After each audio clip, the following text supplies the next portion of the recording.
Welcome back to Daily Flash. We're going to get into a little life love shopping. Listen up, ladies. A biologist is warning us that trendy long fingernails, popularized by celebrities like Cardi B and Billie Eilish, could harbor dozens of species of bacteria and fungi. And doo-doo. And doo-doo. Studies have found 32 different bacteria and 28 different fungi underneath fingernails. And although it's impossible to get rid of all bacteria and fungi on nails, long artificial, natural gel, and acrylic nails all pose a risk of picking up extra bacteria and fungi. And doo-doo. And doo-doo. Professor Jeffrey Kaplan says you can transmit fingernail bacteria to your system by scratching, nail biting, nose picking, and even finger sucking.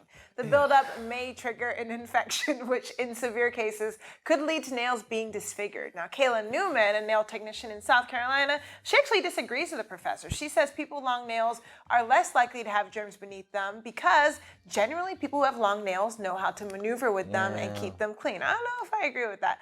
But she says if you're spending upwards of $60 to get your nails done and you don't keep them clean, that doesn't make sense. I do agree with that. Yeah, that's a good point on that. I mean, we should all keep our fingernails clean, number one. Mom was right. I'll see women with like these ridiculously long nails and you just think, how do you wipe yourself? That's what I'm saying. That's why I said, there gotta be doo-doo up in that thing. There gotta be doo-doo up in them fingernails. I'm telling you, doo-doo.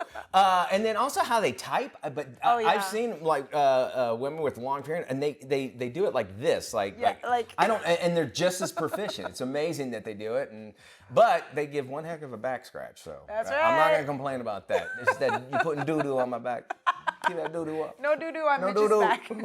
Well, on average, people spend more than 3 hours a day glued to their smartphone screens. We searched Google, look for directions, check emails or the weather, shop, read the news, all that good stuff. Watching films. Well, previous studies have shown that smartphone use is actually linked to obesity, neck pain, impaired performance, and addiction-like behavior. So experts at a university in Germany set out to establish just how much is too much. This is what we're going to uncover. The team wanted to determine whether our lives are actually better without smartphones, or rather, how much less use per day is good for us, and whether there is a, quote, sweet spot. The researchers recruited 619 people for their study and divided them into 3 groups. A total of 200 people put their smartphones to one side for an entire week. 226 reduced the amount of time they used the device by just an hour a day, and 193 didn't change anything in their behavior. Now, the study found that both completely giving up the smartphone and even reducing its daily use just by 1 hour had positive effects on the lifestyle and well-being of the participants.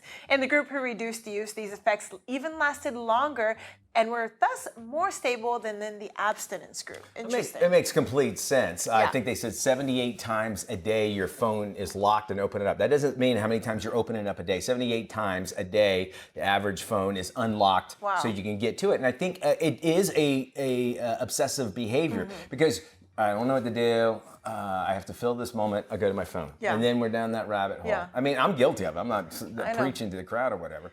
But I think if that's why you're seeing restaurants. I can't remember which restaurant I was talking about where you have to lock it up. And they'll get like a 15% discount on your meal if no one takes their phone out during the meal. I think that, and the problem is that your kids, they're getting them younger and they're like, well, this is part of my life. This is what I always have. And they have to understand there's an obsession policy to that where it could lead over into other things in life, including like playing video games and that sort of thing. And just instituting a no screen time, no matter what, no TV, nothing needs to happen. More important. So you got to be I was at the airport just recently, and this mother was pushing this little baby in a stroller, and the baby was crying. The mother like put her phone in the cart, and I thought the baby was just gonna do baby things, but it like it knew what it was doing. It went on Amazon and ordered face masks. And everything's like, I ain't putting it. I'm getting a better cart. This is what I'm doing. I wouldn't doubt it. They could do those sort of things. It's insane. And you know, you hear us saying it all the time until you actually do it. I bet you that the one group that put it away for a week saw their quality of life. Just like, wow.